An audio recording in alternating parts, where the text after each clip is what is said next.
my colleague.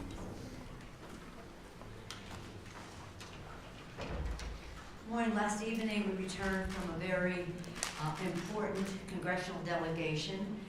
We went to Israel, where we began our trip in Israel, where we met at the highest level with the Prime Minister, the President, who welcomed us in the grandest style to review the troops and be honored at events.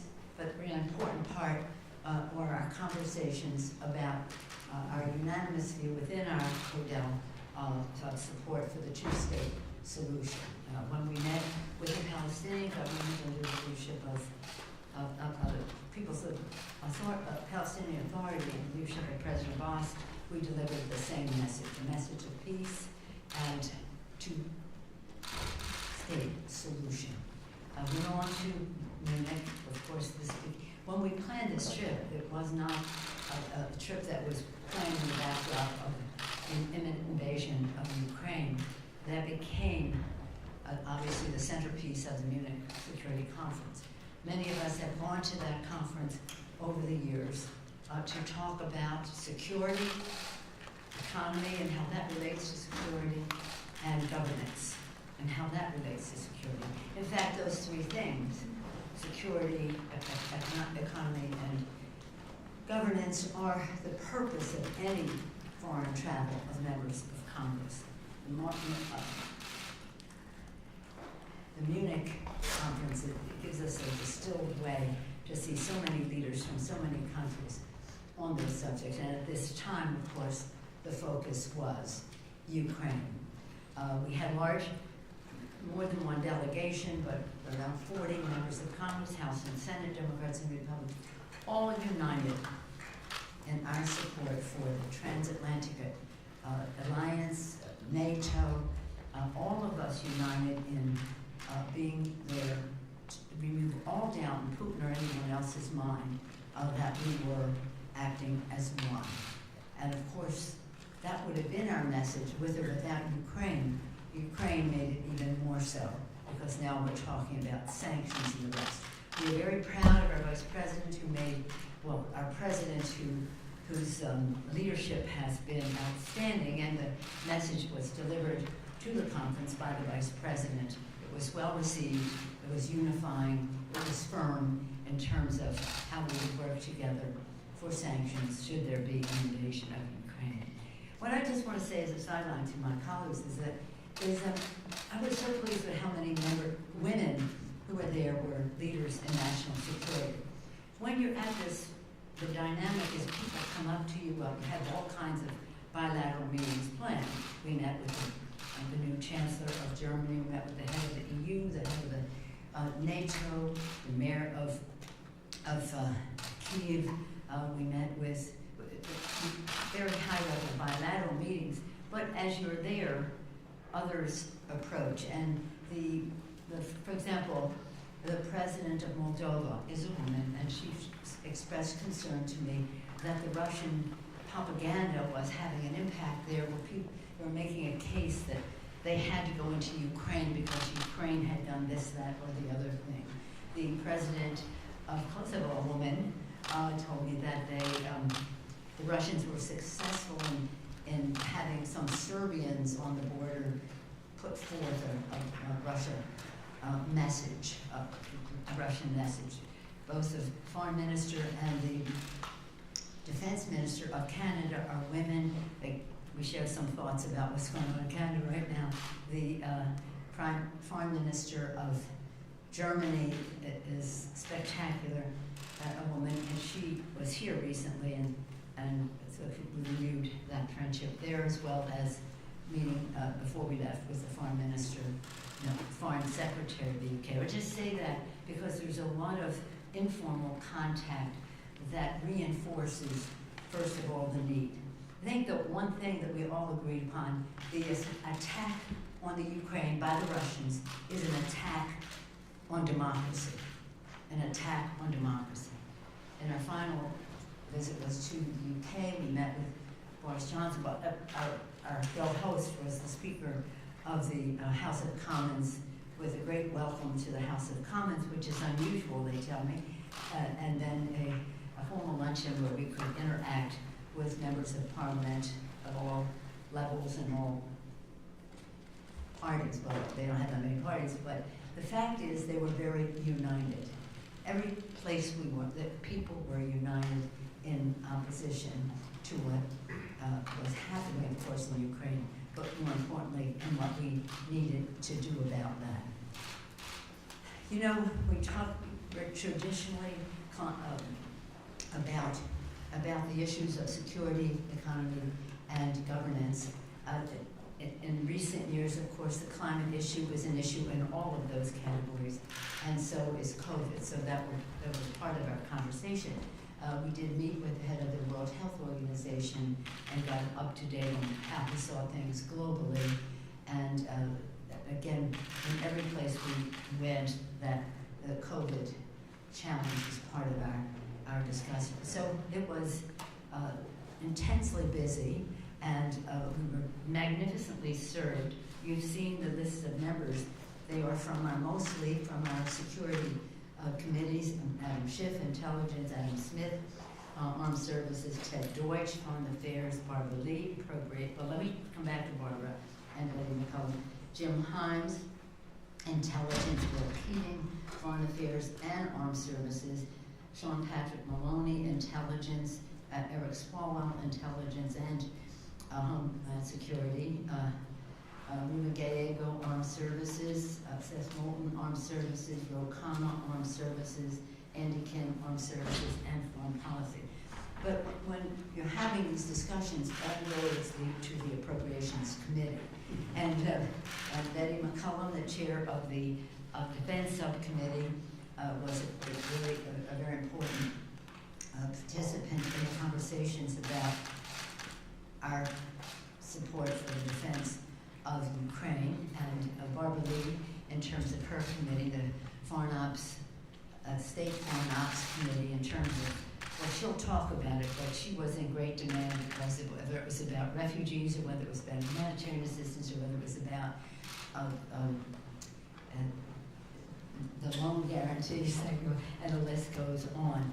So again, we were well served by the leadership, knowledge, and commitment of our participants. And all of them were not in every country, but mostly they were. It's stunning to see, in this day and age, a tyrant roll into a country. This is the same tyrant who attacked our democracy in 2016. This is the same tyrant who is opposed to democracy and wants to trivialize it, to downgrade it in the eyes of the Russian people. One other person I met there who was so courageous was Svetlana, which is called Svetlana. You know, she's the wife of the person who ran for president in Belarus. She's escaped. Her husband is in prison. But she had a movement in Belarus, largely women, but not just women. And the people turned out by the hundreds of thousands. And then the president of Belarus declared himself the winner of the election. But the desire for democracy is alive and well in the Ukraine. Many of us who have visited there can attest to that. So the people of Ukraine, although it's not a Article 5 country, we will not have boots on the ground, know that we are with them, not only in spirit, but materially in terms of meeting their needs and just heralding their message with gratitude for the defense that the people of Ukraine are making for democracy. As I mentioned, underlying all of this were our meetings with heads of station in all of the countries that we were in about the intelligence of what was going on, what they knew about a range of subjects that are essential to our national security. We were very pleased to have on the trip the chairman of the Intelligence Committee, Adam Schiff. Adam, you want to share some of your views of what you saw there? Excuse me. And thank you for your leadership. Thank you, Madam Speaker. Today, Russia has again invaded Ukraine. As the Speaker said, it is a stunning fact that in this century we once again see a despotic regime trying to remake the map of Europe by dint of military force. Because of the courageous actions of Ukrainians, the courageous forbearance of Ukraine not to rise to Russian provocation, and because of, I think, the very shrewd declassification of intelligence by our president, by our allies, it stripped away any Russian pretext and laid bare for the world to see that this Russian invasion of Ukraine is nothing more than naked aggression by Vladimir Putin. Putin is terrified by the prospect of a democracy at his border, a democracy giving an example to the Russian people of the kind of life and economy they might enjoy if they cast aside their own autocrat. This is, I think, one of the preeminent motivations of Vladimir Putin. Set aside the nonsense he puts out about Ukraine not being a real country. That is nothing but a Kremlin lie. This is about Vladimir Putin's desire for his own personal and national aggrandizement at the expense of his neighbor, and it's about his fear of a successful democracy providing an example to his own countrymen. I was very encouraged by what we saw in Munich. I was there with the speaker 2 years ago, and the theme of the conference 2 years ago was whether the West was a coherent whole, whether the West was essentially relevant as a coherent body of nations. And there was no question about that this year. Putin brought NATO together in a way I don't think we have seen in quite some time. And it was heartening to see that as a result of our administration's diplomatic efforts, countries had come together to agree on a brutal package of sanctions, some of which have already been applied, more which will, I fear, be necessary to apply. Among the most significant of steps was the step announced also by the German Chancellor. We were all very impressed by our conversation with him. The decision to essentially cancel the process of moving forward with the pipeline, I think is a very strong indication of the solidarity of NATO and our other allies to punish Putin for this naked aggression and the prospect of further devastating sanctions in the days and weeks ahead. So very encouraged by the solidarity of NATO, and we're going to have to remain united because Putin will look to exploit any fissure, any crack within NATO and our coalition, and we simply cannot have nations using military force in violation of the international rules-based order to enlarge their own borders, to subvert the democratic institutions of their neighbors or others around the world, as the speaker pointed out. They tried with the United States in 2016 and continue to do so. And thank you, Madam Speaker, for leading a remarkable codel. Thank you very much. First of all, thank you, Speaker Pelosi, for, and I just have to say this, for being such a global leader. And we were able and privileged to witness you on the global stage. So it was quite amazing, and thank you for putting together such a diverse grouping of members from a variety of committees for this congressional delegation. Our congressional delegation, of course, we went to the Munich Security Summit to make clear that we remain fully committed to maintaining the unity with our European allies, as we now witness as it relates to how democracies around the world are under attack, specifically with Ukraine now. The Congress continues to address the domestic threats to our democracy, such as, but not limited to, campaigns of mis- and disinformation. And we remain unified in addressing threats to democracies around the world. And we see this unity in our efforts to prevent Russia from invading Ukraine through robust diplomatic initiatives, but we all know that authoritarian regimes around the world will stop at nothing to dismantle democratic values, and nobody is exempt, no country is exempt, including the United States. I was struck by what was written on the back of the chairs during the general session. The wording was peace through dialogue.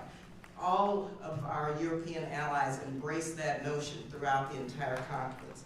In each of our meetings, the threat was discussed as well as the need to invest in and prioritize the role of diplomacy in seeking security and peace.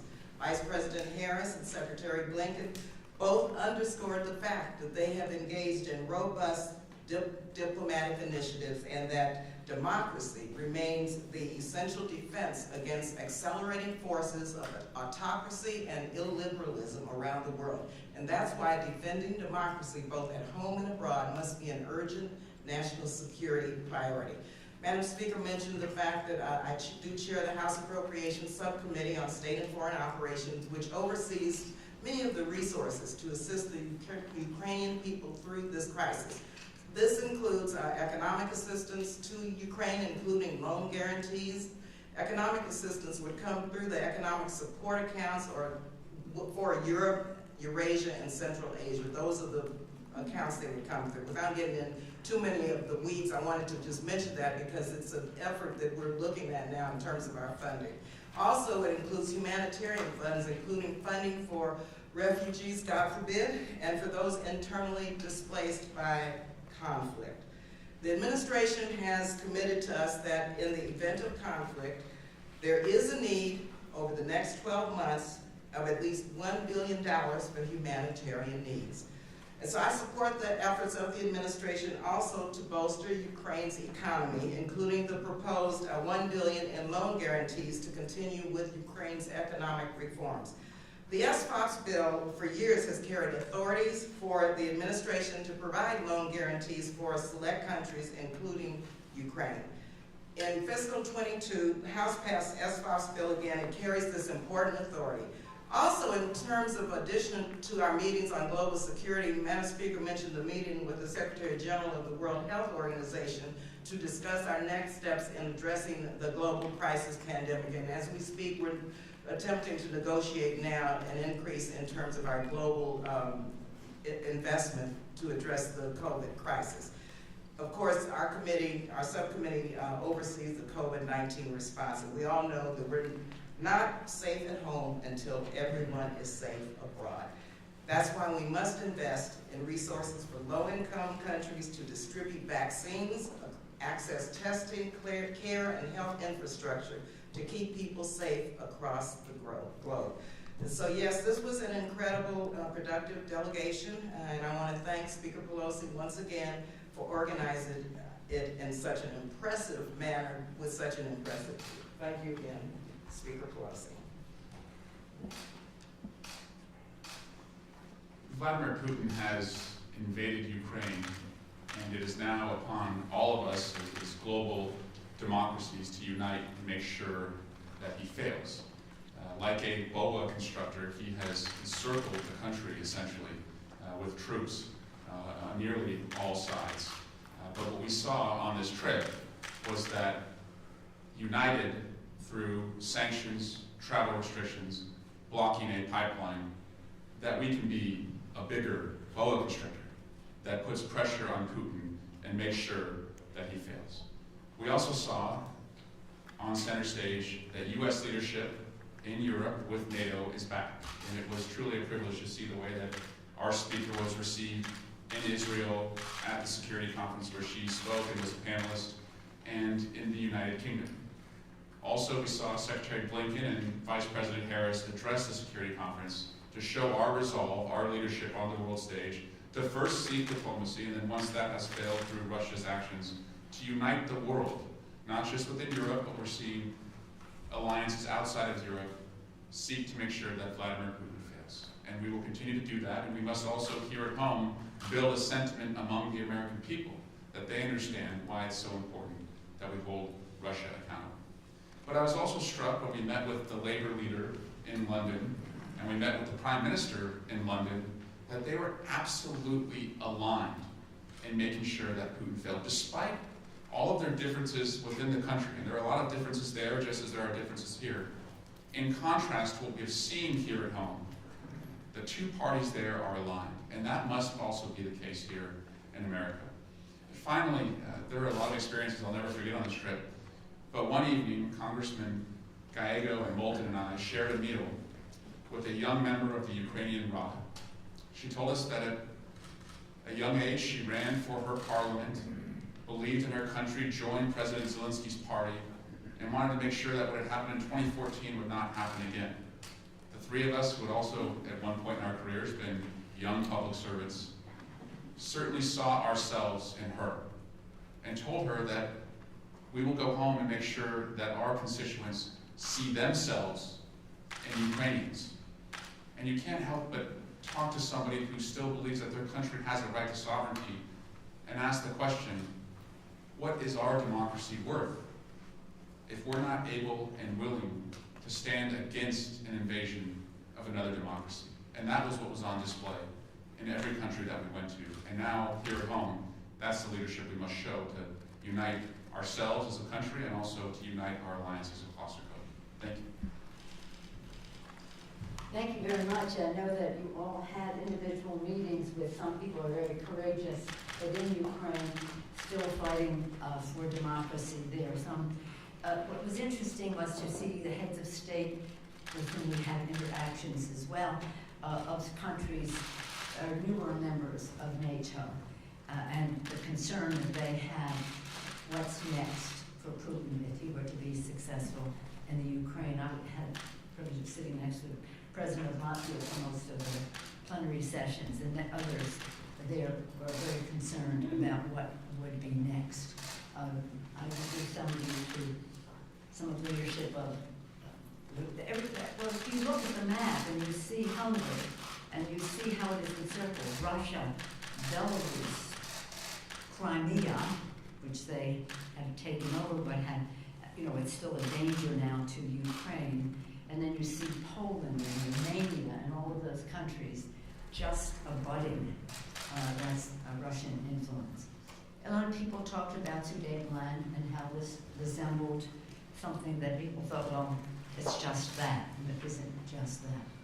I'm going to just close by saying this. I had the privilege of going with President Clinton. He invited full members of Congress, House and Senate, Democratic and Republican. The Senate Democrat was Senator Joe Biden. And we went to the expansion of NATO meeting in Paris. And it was all of the heads of state of the then NATO countries who spoke. And it was so beautiful because they all spoke in such a positive way about NATO. We thought like we were NATO and they were also NATO, like they had ownership and agency and just possession of the NATO possibilities. The representative of Russia who was there was Boris Yeltsin, and he was very ebullient as he was, and many of you young remember how ebullient he was, but he was welcoming to what was called, it was the expansion. We had supported in our own country, the Baltic states, Poland, other countries becoming what was called the Partnership for Peace. And it included many of the countries. And now Putin is saying, push it back pre-1997. Don't ever try to add another country and remove the weapons out of Eastern Europe. That's what he wanted. No, that was not going to happen.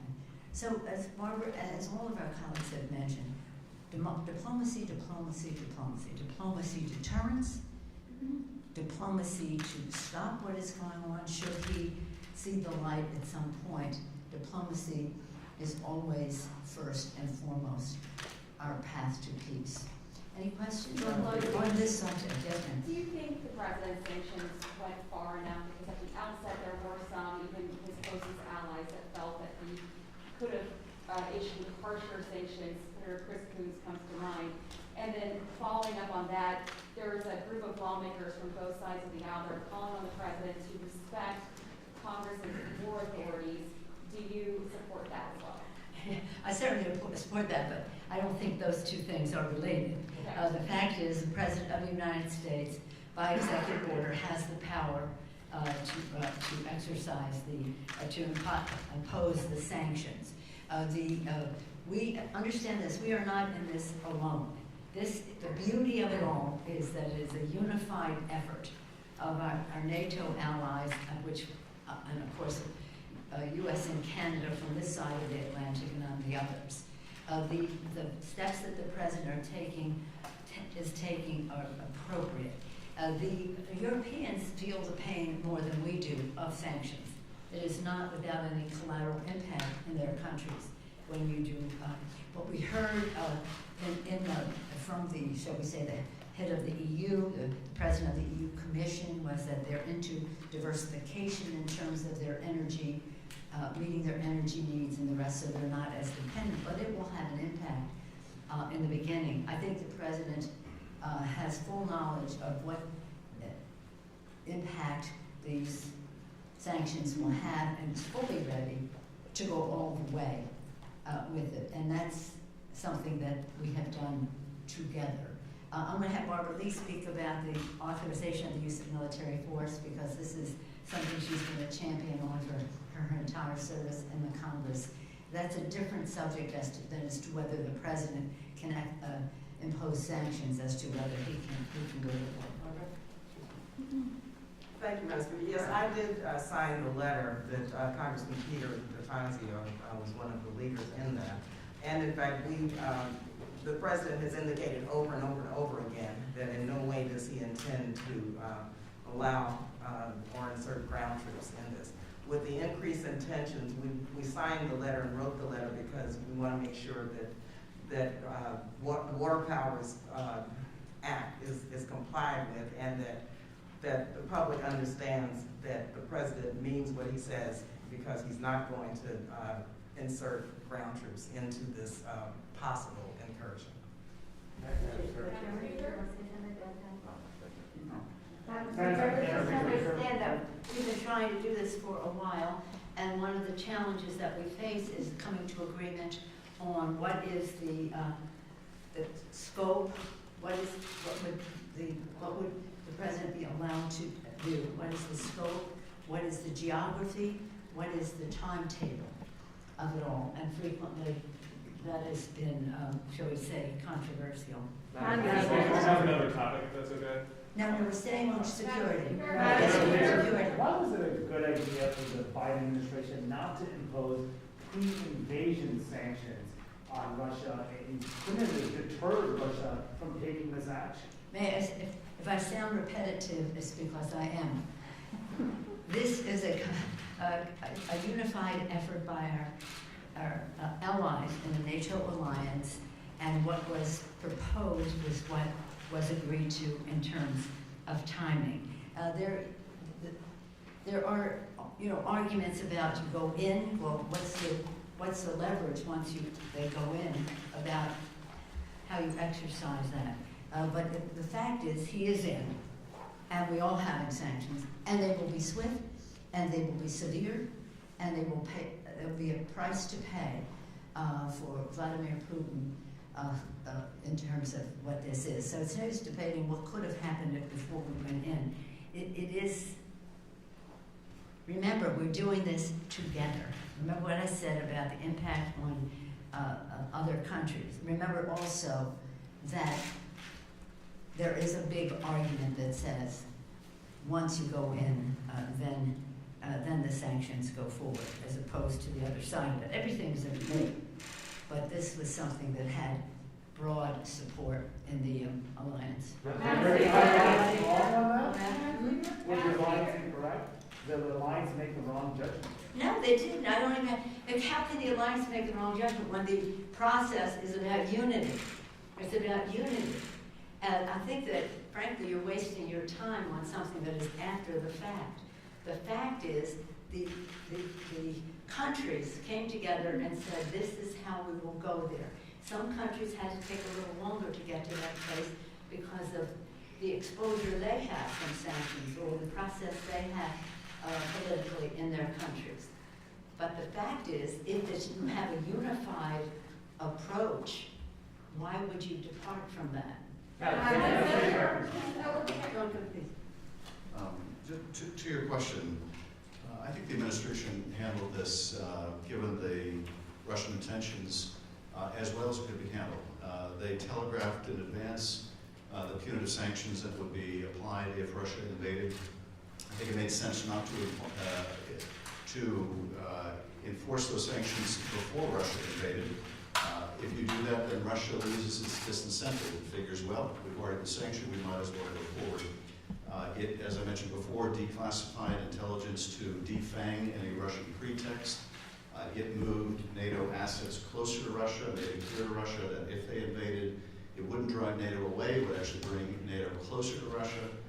We repositioned U.S. forces closer to the region to make sure that our NATO allies understood that if the Russians invaded any NATO countries, that we would respond under Article 5.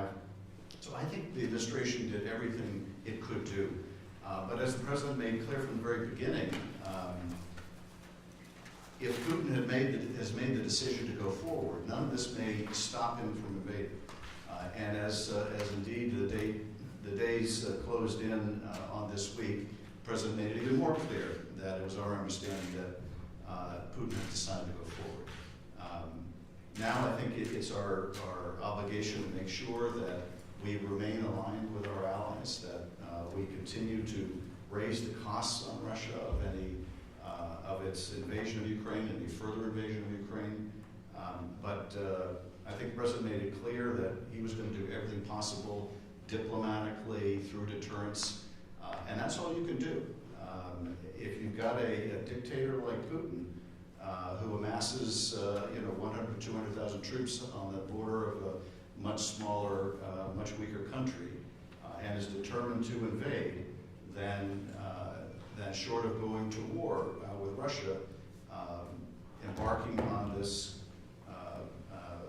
brutal package of sanctions, I think is the most effective way to raise costs on Russia. And I think the costs on Russia and Russian people are sadly going to go up and up and up the longer that Putin persists with this naked aggression. Can I follow up on that? Can I follow up on that really quickly? If the threat of sanctions was not enough to stop him from actually moving forward with an invasion, will these harsh sanctions that we're seeing now be enough of a deterrent for him? Well, I think the sanctions are going to just continue to increase, and will have a ultimately crippling impact on many sectors of the Russian economy. We have to make sure that those costs continue and that the Russian people see the costs of their dictators' aggression.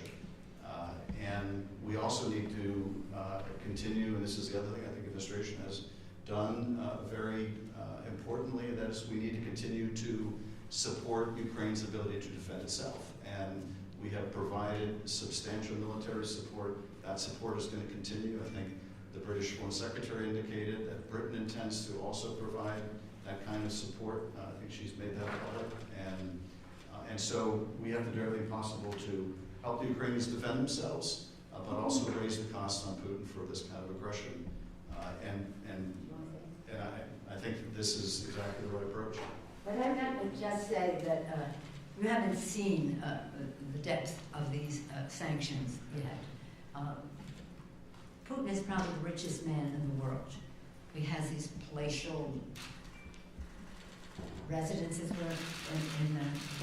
that's really what got people in trouble in Russia, because they showed the arrogance and the wealth with which he lived. So it's about, what is this about? The people of many of us have visited Ukraine and have seen that they love democracy. They do not want to live under Vladimir Putin. He does not want the Russian people to see what democracy looks like, and therefore he wants to bring them under his domain and his domain. So when he and his oligarchs, and it's all about money, follow the money in this, and that's what the sanctions are about. Follow the money. When they see how they're going to be undermined, how these visas will work, about how they can travel and have residences in every opulent place in the world. The Russian people have to see how they have been exploited by their own government. When I was in the panel with the defense minister, another woman from Germany, she was talking about, in the context of what Barbara Lee talked about misinformation and the rest. People have to know the truth. They have to know the truth. And part of what Putin is the master of, KGB, KGB, KGB, KGB, for his life, his orientation, is misrepresentation. And he's effective at that unless we inoculate against it, unless we make the case against it so that the Russian people know the truth, that the surrounding areas know the truth. So it is, when we talk about the president, he's doing the sanctions. He has a full picture of all this. I said he was present there the day of the expansion of NATO. I saw the respect he commanded then, and that was 1997, by the heads of state of all of those countries. And of course that has only grown over time by his leadership, but also the expansion of NATO. I think we're very well served. Respect his judgment. And again, it's not just about when you do the sanctions or how you support the people. It's about how the world views what Putin is doing. This is a very evil move on the part of Vladimir Putin.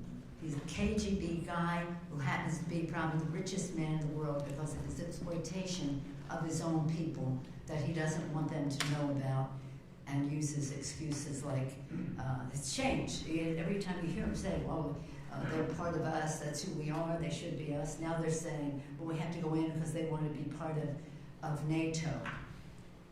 This, my friends, is our moment. This is the Sudetenland. That's what people were saying there. You cannot ignore what Putin is doing. And nobody's, of course, ignoring it, but you cannot take it any lighter than what it is. A total assault on democracy.